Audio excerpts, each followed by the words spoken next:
We drove along the bright Nevada highway, the dry heat blowing in through the open windows like a furnace. In my little sedan, I had my wife of 10 years, Melissa, and our 2 children, Emily and Nate. Though they were twins, in personality, they couldn't have seemed more different. Emily had always been outgoing and talkative, while Nate was highly introverted, a devoted reader at heart, who could care less about friends. With their wide, blue eyes and dirty blonde hair, they resembled Melissa much more than me. "Are you guys excited or what?" I asked in a loud voice, yelling over the roaring wind. The air conditioner in my car hadn't been working well for a few months now. I regretted not fixing it. "I am. I love caves," Emily said excitedly. Nate only grunted, staring fixedly down at one of Nietzsche's works, Beyond Good and Evil. For a 9-year-old, Nate seemed eerily smart. He had a mind like a camera, and always read far above his age level. "I hope there's no spiders in it." Like last time, Melissa moaned in the passenger seat, her blue eyes sparkling mischievously. "Those things were bigger than my face." I shuddered slightly at the recollection of the brown recluses we had encountered in the last cave. I never much liked snakes or spiders, especially when they hid in dark spaces, waiting for a human to walk right into them. Brown recluses especially looked like something from a nightmare to me, some hellish evolutionary schism that produced monsters. "Better those than rattlesnakes," I said, seeing the sign up ahead reading, 1 mile to Sandstone Nature Preserve. To get to the cave, we would have to hike 20 minutes through the flat, packed earth of Nevada. "I don't really know about that," Melissa said. "A nest of brown recluses, or black widows or a nest of rattlesnakes, will both kill you." God, what a shitty way to go. Melissa had heard about this cave from a friend at work. He had called it Sandstone Cave. He promised it stood far off the beaten path, and that almost nobody knew about it. He had given her a hand-drawn map, though it seemed like a fairly straight shot to the cliffs. As we parked in the dirt lot, sharp stones crunching under the car's tires, Melissa pulled the map out. "Jesus, Carlos' writing is so goddamn bad," she said, squinting as she put the map up to her face. I laughed,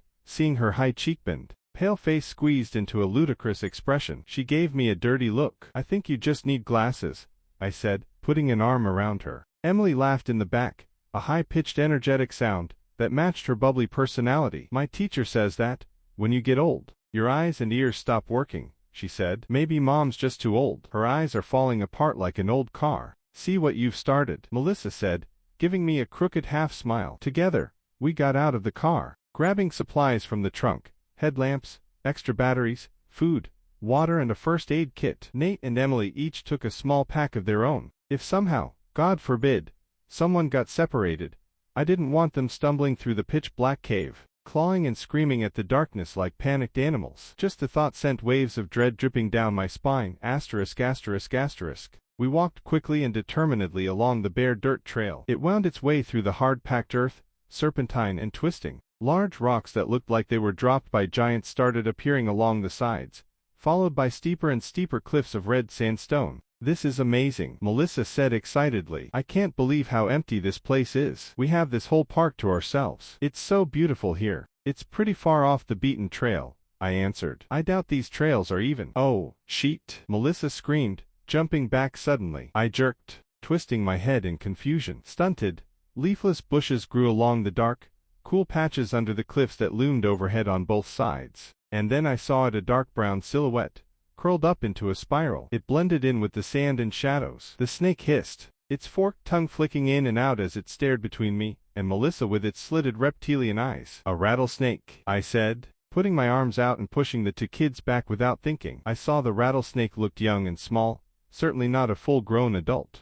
Like many juvenile rattlesnakes, its rattler probably hadn't fully developed yet, which made them far more dangerous in their deathly silence. If Melissa hadn't seen it, I might have stepped on the thing's tail. Its slitted eyes glittered with daring and frivolousness. I felt speechless, and Melissa had turned and started jogging back in the other direction. Abruptly, I felt a small body push past me. To my horror, I saw Nate approaching the rattlesnake, carrying a long, thick branch with a fork at the end. "Nate!" I yelled in panic. "Get back here!" He calmly continued staring at the snake as it shook its tail furiously, its fangs swiveling out like switchblades. Drops of venom fell from them. The snake opened its mouth wide, showing its cottony white gums. Keeping a safe distance, Nate pushed it back by the neck. The snake writhed and hissed, twisting its body in rapid figure eights. It bit at the stick over and over, its thin, flat head jerking out in multiple rapid strikes. Nate threw the stick in the opposite direction. The snake flew through the air, landing 10 feet away. It slithered away into the brush,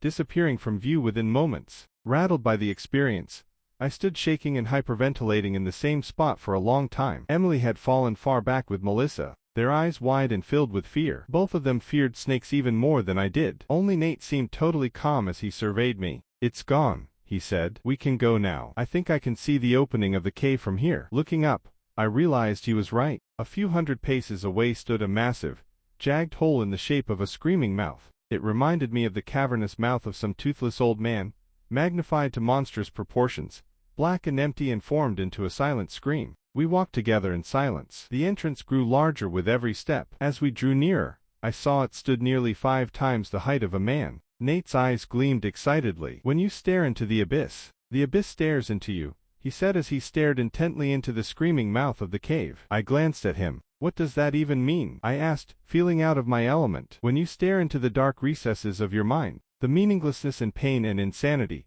that follows every person like a shadow, then it stares back. The dark places of the mind have eyes of their own, lots of them. And when you stare into them, they stare just as deeply back at you," he said, reciting his knowledge of Nietzschean philosophy with a simple ease. "Well, that's morbid," Melissa said, rolling her eyes. Nate and I led the way into Soapstone Cavern. The air felt cool and damp. Currents blew out from passageways deep under the earth, smelling slightly of sulfur and algae. "This cave smells funny," Emily whispered, wrinkling her small nose. "It's probably just subterranean rivers or lakes," I said. I noticed how our voices echoed down the cavern, eerily bouncing off the rocks until the words became nothing more than shadows of whispers. We pulled on our lead headlamps as the last of the sunlight died at the threshold. The path curved sharply to the right up ahead, covered in stalagmites and stalactites that jutted out like fangs from the wet, gleaming rock. We walked for about 15 minutes. Melissa ended up getting bored and walking slightly ahead of us, as she was by far in the best shape and never got winded, so she was the first to notice the extremely disturbing sights we would find in this cave. "What the fuck?" she yelled loudly. "What is that?" I jogged forward, turning a sharp corner to see her staring open-mouthed at a mountain of children's shoes, piled up on the right side of the tunnel. Some looked almost brand new, while others looked used and worn. The styles ranged over decades, and the sizes varied from those of a toddler to those of a teenager. In many of the shoes, I saw yellowed leg bones jutting out. The pile loomed 5 feet in the air, containing probably thousands of shoes. "Jesus Christ," I whispered, horrified. "Who put this here? Is this some sort of weird memorial or something?" "There's legs in some of the shoes, Daddy," Emily said nervously. "Whose legs are those, Daddy?" "No, honey, those must be animal bones," Melissa exclaimed, putting a thin hand around Emily's shoulder and pulling her close. "Just animal bones." I took a step closer to the pile, inspecting the bones. I couldn't tell at a single glance if the bones were animal or human. They all looked small, child-size perhaps, but maybe they could have come from a young deer or a coyote. "I'm not sure if those are animal bones," I said. "I think we should turn around. This is creepy as hell. For all we know, this could be the trophy site of some sick fuck who kills kids and steals their shoes. We should have the police come in and see if they think the bones are human or not. What if a serial killer put this here? What if this is his shrine to death?" "Dad," Nate said with a note of fear in his voice I had rarely heard there. "There's someone else here." I spun around, my heart frantically beating in my chest as the gravity of his words sunk in. Beyond the silhouettes of my family, I saw the dim beam of a flashlight bouncing up and down the cavern walls. A rising sense of panic gripped me. With my nerves sputtering, I grabbed Melissa's arm. "We need to go," I hissed through gritted teeth. "We don't know who the fuck that is. That might be the sicko putting the shoes here." Stumbling alongside Nate and Emily, we took off, heading deeper into the winding tunnels of Soapstone Cavern, where further evidence of atrocities waited like a guillotine blade ready to fall. "Run as fast as you can," I told the kids, pushing them forward. Our headlamps bounced off the jagged rocks, forming the sharp walls off the cavern. They started closing in on us. The tunnel rapidly narrowed from a wide path 10 feet across into something the width and height of a coffin. We had to slow down and go single file. I glanced back, seeing the glare of the flashlight emerging from around the corner. "He's almost here," I whispered, urging them on. The kids squeezed through with no problem, but Melissa and I kept getting caught on the sharp rocks that sliced at our clothes and flesh. The tunnel seemed to only get narrower as it turned 90 degrees. "Hey!" A low, hoarse voice yelled from behind us. "Don't go in there," Wait. The flashlight landed directly on me. I pushed myself forward with Melissa only inches in front of me, stumbling into her back. As we navigated the turn, the flashlight beam fell further behind us, but it would only be a matter of a minute until the unknown figure caught up with us. In front of us, Emily gave a panicked shriek. Nate and Emily stood, shell-shocked and still, their mouths open in identical expressions of horror. I followed their gaze, seeing a sight from hell. An infant with bone-white skin and a cavernous, toothless mouth like that of an obscene old man slunk across the wall. It scurried forward like a salamander, clinging to the irregular granite surface with no apparent effort. Its naked hands and feet were formed into sharp, claw-like points. It gave a scream like a witch being burned alive, gurgling with deep, resonant notes of agony. Its naked body seemed twisted and deformed, and patches of what looked black mold ate away at its arms and legs. "Go back. Go back," Melissa wailed, slamming into me, in her frantic attempt to move away from the abomination. "Oh God, go back. What the hell is that thing?" It never stopped screaming, never paused to inhale, as if it didn't need to breathe at all. I didn't need any motivation. I shoved my body through the tight tunnel, forming my way back around the steep corner. The shrieking infant was only a stone's throw away. Nate and Emily, who pushed forward at Melissa's heels. I felt new scrapes and gashes tear across my body from the sharp rocks of the cave, but with the rush of adrenaline, I wouldn't notice the pain until later. As soon as we made it around the corner, the shrieking cut off as suddenly as if a record had been stopped. A man in front of us, blocking the way. He had a rounded moon face, and close-cropped black hair. His dark eyes twinkled merrily as he shone the flashlight into our faces. "Carlos?" Melissa asked, aghast. She constantly checked her back. The panic I still felt was reflected in her pale face, and wide, shell-shocked eyes. "Carlos, thank God you're here. Something is wrong with this place." Carlos only gave a faint smile at this, but it didn't reach his black eyes. "I see you brought your children," he said in a strange, disjointed cadence. "More children in the shadows." His voice came out low and husky. He stared constantly down at Nate and Emily, an unreadable expression on his face. "Did you hear what I said?" Melissa said. "We need to get the hell out of here." Carlos' gaze never faltered from the kids. With his thin lips pressed into a tight grimace, he took a predatory step forward, keeping his right hand in his black jeans pocket. "Stay back," I hissed. My intuition screamed at me that something was wrong. I pushed the kids back, not sure if the greater threat came from behind us or in front of us. "If you take one more step." I saw a silver flash in the white glare of the headlamp. Carlos pulled out a knife, slashing up at my throat. I fell back, hearing the blade was past my skin. I slammed hard into the wet granite floor, feeling the wind get knocked out of me. Melissa continued pushing the kids back. I could hear her panicked breathing, see the drops of sweat falling off her nose. Everything seemed to happen in slow motion. Carlos struck out with the knife, slicing it right to left and left to right in a manic frenzy. I heard a wet thud above me followed by a bubbling grunt. Melissa fell down next to me, her throat cut from ear to ear. Blood spurted from the open gash as she choked, coughing and gurgling with the last of her dying energy. Within seconds, she had gone still. Her pupils started dilating, her lips fading to a suffocating bluish cast. I crawled frantically away, pushing myself up in a blind panic. The kids had disappeared around the corner, back in the direction of the wailing, bone-white infant. In the chaos of the moment, I had lost sight of them. Now a pure sense of panic gripped my heart. If I lost Melissa and the kids in one day, I might as well just go home and hang myself. I would have nothing left to live for, after all.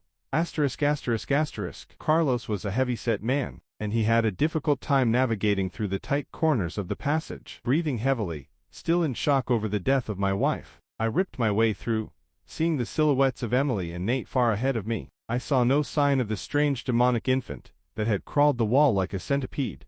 Thank God. The passageway rapidly opened up into a massive chamber that echoed with every footfall. I glanced back, seeing Carlos' flashlight bobbing not far behind me. Nate and Emily screamed ahead of me. I sprinted forward, trying to get to them. "Dad, look," Emily cried, pointing at what lay at the end of the chamber. Dozens of human skeletons lay endlessly dreaming. Their corpses were tossed haphazardly into a pile, their limbs intertwined like rats in a rat king. All of the bodies looked small, like those of children. The bones began to shake and rattle. The yellowed cracks widened as they danced, jumping up and down as if they were possessed. From the pitch blackness at the end of the chamber, more corpse-white figures of children stepped out, their pale, cataract eyes haunted and dead. Carlos came around the corner, screaming with insanity and bloodlust. He had the gore-stained knife raised high. He saw me, his eyes looking dark and hooded as he sprinted forward. The bodies of the children slunk forwards, some of them creeping along the walls and ceiling, others dragging broken legs behind them.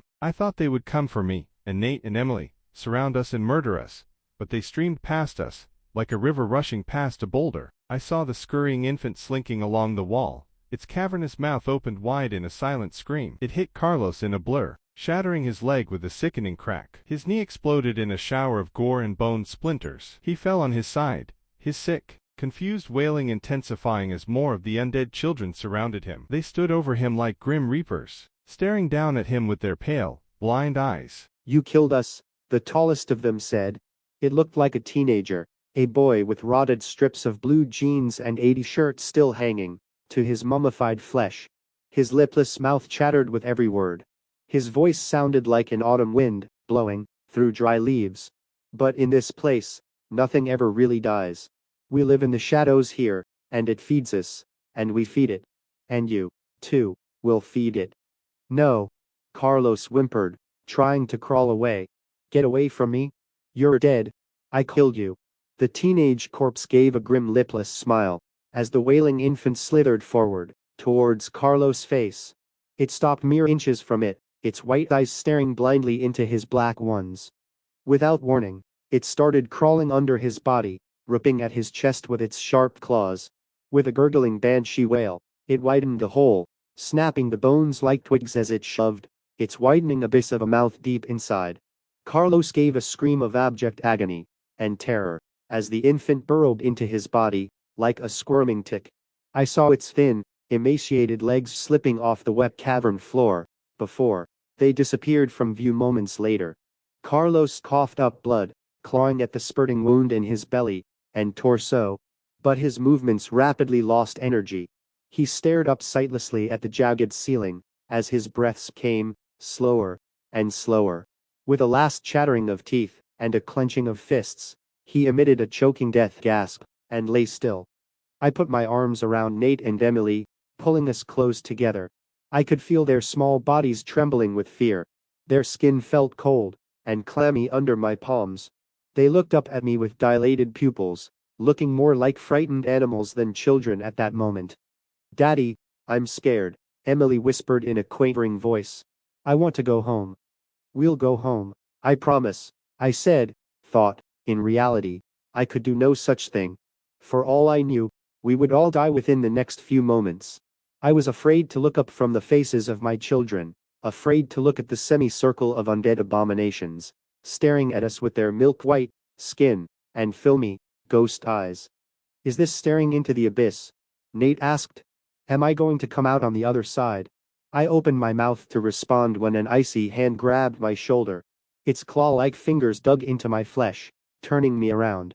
Standing in front of me stood the apparent leader of the undead children, the teenage boy with the rotted clothes. "A price must be paid," the chalk-white corpse of the teenager said. "A life for a life. We have saved you from the killer of children, the hunter of men. We want one of yours to stay with us forever. We grow lonely here in the endless darkness, surrounded only by bones and stone tombs." Emily and Nate stood hugging each other, looking small and helpless. I felt like I would throw up. "You will have to kill me before you take one of my children," I hissed. "That monster already killed my wife. He murdered all of us, too," the boy gurgled in his low, eerie voice. Slowly, methodically, tearing off limbs and cutting out eyes, with fanatical obsession. He learned how to make it last. Decades of work, hunting and tearing apart the most defenseless and innocent. But this changes nothing. We will not let you leave until the choice is made. "I'll do it," Nate said calmly, stepping forward. I grabbed his arm, pulling him back. "Like hell you will," I yelled. "We are all leaving right now. And if any of you try to stop me, I'll kill you." "You cannot kill what is already dead," the boy said as dozens more corpses skittered forwards behind him. Some were the naked bodies of toddlers and infants, murdered in their innocence. Many had deep slices on their throats and Glasgow smiles carved into their cheeks. They all showed growths of black mold that covered their bodies like hellish tattoos. Their pale, white eyes looked filmy and lifeless, covered in cataracts and decayed to blindness. "It's okay, Dad," Nate said, looking up at me with love in his eyes. I'm not afraid of the darkness. I know it has eyes and it stares back at me, but I'm not afraid. It's part of us, too. Pale, freezing hands grabbed me from all sides. They held me back as Nate meekly followed the boy into the darkness, looking like a lamb being led to slaughter. Nate turned off his headlamp, looking back at me one last time, as he threw it down on the ground. They disappeared from view into the shadows at the end of the chamber. As soon as the blackness swallowed them up like a hungry mouth, I felt the hands release. I looked back, seeing the walking corpses of the children had all disappeared. Now only Emily stood there, small and trembling. I ran to her, throwing my arms around her, and hugging her tightly. "We need to go find Nate," I whispered, tears streaming down my face. "We need to go deeper into the tunnel, and get Nate back. We can't let them take him." "Daddy, he's already gone," she said, crying and shaking. I could feel her heart racing in her small, fragile chest. "No. He's not," I screamed, pulling her forward by her arm. "We need to catch up with him."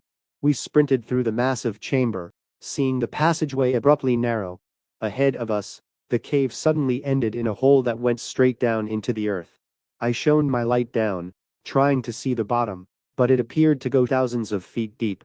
From far below us, I thought I caught glimpses of pale, cadaverous faces staring up at us with dead, white eyes. "I'll do it," Nate said calmly, stepping forward. I grabbed his arm, pulling him back. "Like hell you will," I yelled. "We are all leaving right now. And if any of you try to stop me, I'll kill you."